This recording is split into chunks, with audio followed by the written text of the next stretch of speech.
While in Poundland today, I saw this and I thought it would be a great excuse to make up another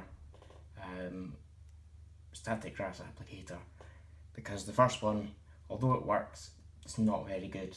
There's a few modifications I'd like to make. So I'm going to start with a new bug zapper. As you can see, I haven't opened it yet. So first of all, I'm going to check that it works. So we'll get two AA batteries.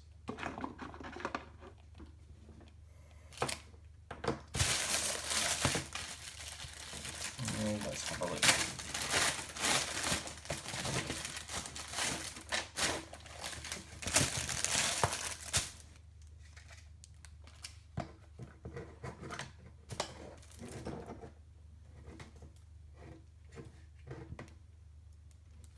Okay, so this isn't going to work because there is no metal plate on the back. Not to worry, not to panic, I can fix that.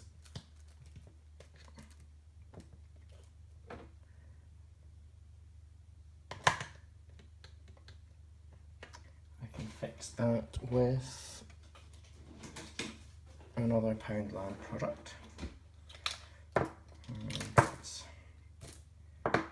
take out that, and this should slip in here.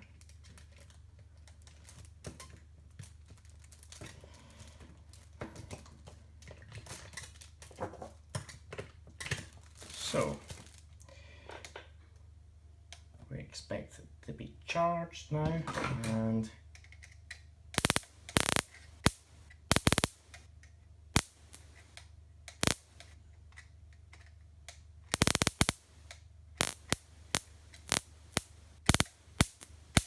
so that works. So first of all, we'll start taking apart the bug zapper, looking at where the wires go, how it's all set up, just so that we can make sure that we get everything right. Just breaking it because I don't need anything, just check. So the yellow wires are what we're going to use as our ground, and the red is going to be our going to our mesh.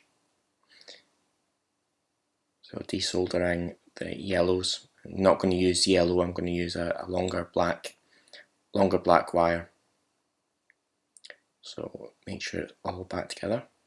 So we'll just get our mesh, and I'm using caps from aerosols as they're readily available and they fit inside each other. So first of all, I need to make a hole in one. This will be the actual canister that will hold our grass, and then the second one will just be to hold the mesh in place.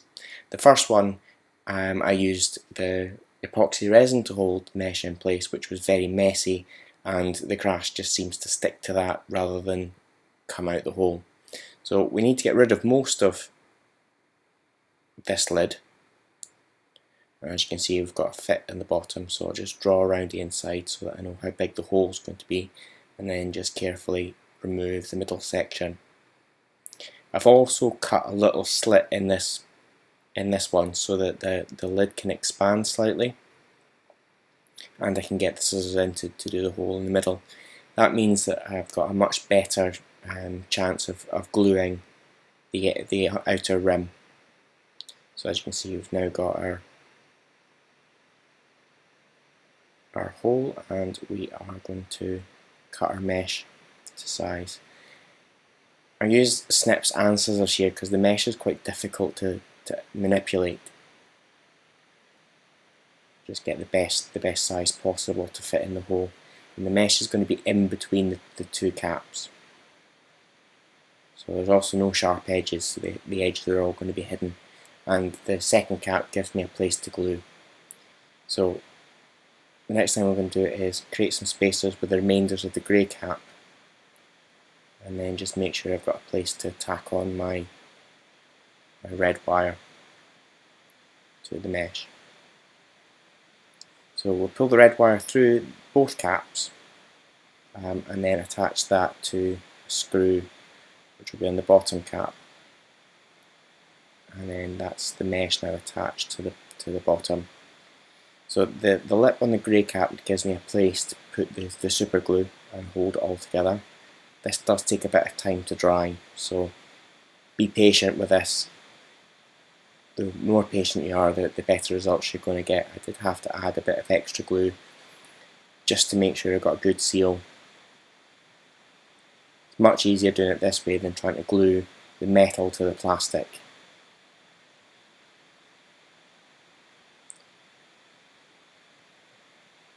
As you can see, my red wire is going through the cap, and as yet I haven't connected any other wiring.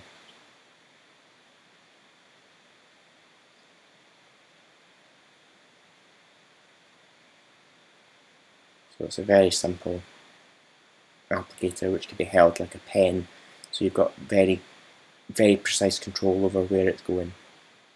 So I'm just inserting the spacers here and then just checking that it fits. Put the top screw in just to hold it while I check. So now I'm going to add the black wire. I've given myself quite a bit of length here.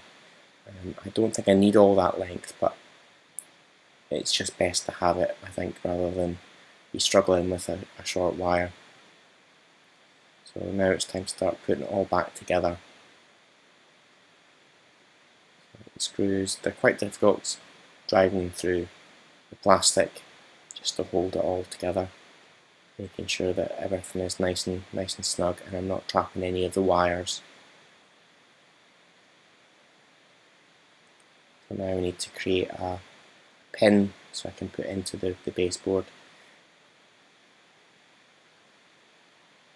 So what I'll do is I'll strip quite a bit of black insulation and then add solder all the way along, and then create a loop and solder it back on itself so it's free moving on the screw. So the screw can be screwed in and the wire just screws round through. And we'll go just testing to make sure it all works. And that's our static grass applicator now ready. So now I'm going to just test out with some patches. I've got a couple of three patches of glue I'm going to make up here to see how easy it is to use. So as you can see, the first two use quite a bit of glue and the last one is quite thin. There's no other ground cover, so you can see the bottom through it. And here's the results of the first one. The grass is sticking up quite nicely. That should look realistic once there's some ground cover on. If I use my 50/50 spray and have a closer look, as you can see the grass is going in all directions. It's quite wild. It's quite long, this static grass that I'm testing with.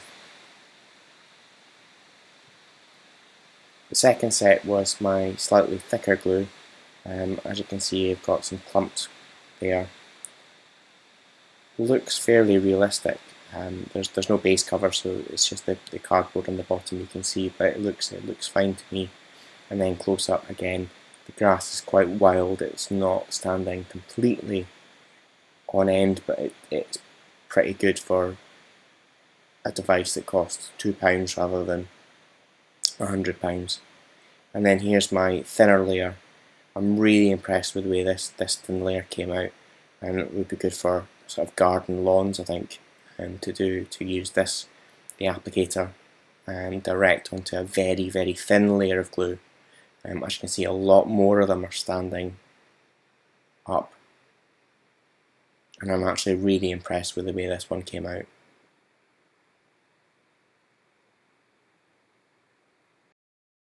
Don't forget to like this video and subscribe for more like this. And check me out on Facebook and my website www.dundeeroad.co.uk.